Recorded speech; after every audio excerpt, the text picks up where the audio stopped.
సేవ కోసం కువైట్కు వెళ్లి ఎడారిలో నరక యాతన అనుభవించిన శివకు ఎట్టకేలకు విముక్తి లభించింది. అన్నమయ్య జిల్లాలోని వాల్మీకిపురం మండలం చింతపర్తి బీసీ కాలనీకి బుధవారం ఉదయం చేరుకున్న శివ భార్య పిల్లల్ని కలుసుకున్నాడు. దీంతో ఆయన కుటుంబం సంతోషం వ్యక్తం చేస్తూ సంభ్రమాశ్చర్యాల్లో మునిగిపోయింది.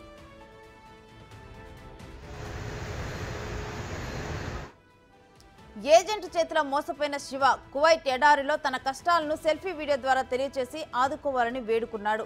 ఏపీ మంత్రి నారా లోకేష్, డిప్యూటీ సీఎం పవన్ కళ్యాణ్ స్పందించి అక్కడ భారత ఎంబసీ అధికారులతో మాట్లాడారు. శివను ఇండియాకు రప్పించేందుకు చర్యలు తీసుకోవడంతో స్వస్థలానికి క్షేమంగా చేరుకున్నాడు. ఈ సందర్భంగా వివిధ పార్టీల నాయకులు బాధిత కుటుంబాన్ని పరామర్శించి ఆర్థిక సాయంతో పాటు సరుకులు అందజేసి మానవత్వాన్ని చాటుకున్నారు. జనసేన పీలేరు నియోజకవర్గ ఇన్ఛార్జి బెజవాడ దినేష్, నవీన్, చిరంజీవి బాధిత కుటుంబాలకు అండగా నిలిచి భరోసా కల్పించారు.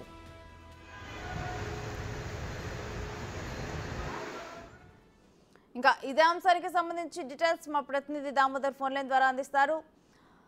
దామోదర్, ఎడారిలో చిక్కుకున్న శివ ఎట్టకేలకు తన ఫ్యామిలీ మెంబర్స్ ని కలుసుకున్నట్లుగా అర్థమవుతుంది. డీటెయిల్స్ ఏ విధంగా ఉన్నాయి?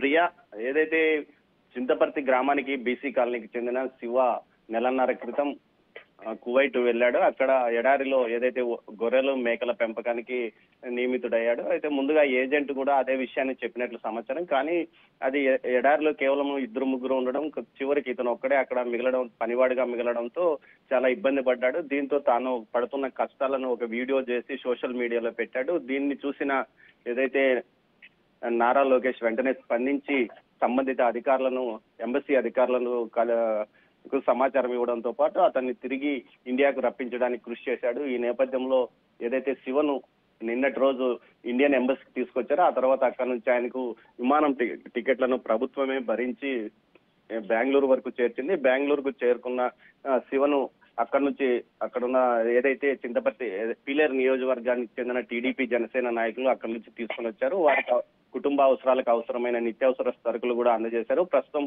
శివ మదనపల్లిలో ఉన్నాడు. ఆ తర్వాత అక్కడి నుంచి అతను నేరుగా తన స్వగ్రామానికి వెళ్ళనున్నాడు. భార్య పిల్లలతో పాటు ప్రస్తుతం మదనపల్లిలో ఉన్న శివను అక్కడున్న స్థానిక నాయకులు కూడా సమాచారాలు కనుగొని అతనికి ఆర్థిక సాయం అందజేశారు. మరోవైపు అతను శివ చెప్తున్నది ఏమంటే తాను ఇక్కడ బతకడానికి వీలుగా ఏదైనా ప్రభుత్వం సహకారం అందించాలని కోరుకుంటున్నాడు. మొత్తం మీద శివ కథ సుఖాంతమైనప్పటికీ శివ భార్య మాత్రం ఏదైతే ఇక్కడ నుంచి వెళ్ళడానికి, కువైట్ వెళ్ళడానికి తాము సుమారు 4 నుంచి 5 లక్షల అప్పులు చేయాల్సి వచ్చింది. వీసా కోసము, పాస్పోర్ట్, ఇతర ఏదైతే వైద్య పరీక్షలు వీటన్నిటికి సంబంధించి దీనికి కూడా ప్రభుత్వం సహకారం అందించాలని ఆమె కోరుకుంటున్న పరిస్థితి. మొత్తం మీద కథ సుఖాంతమైనప్పటికీ అప్పులు మిగిలాయనంటూ ఆమె చెప్తున్న పరిస్థితి. ఈ నేపథ్యంలో ప్రభుత్వం ఏదైనా సాయం అందిస్తే తాను ఇక్కడే ఏదైనా వ్యాపారం కానీ వ్యవసాయం చేసుకుంటానంటూ శివ చెప్తున్నాడు. Priya, right, thank you Damodar.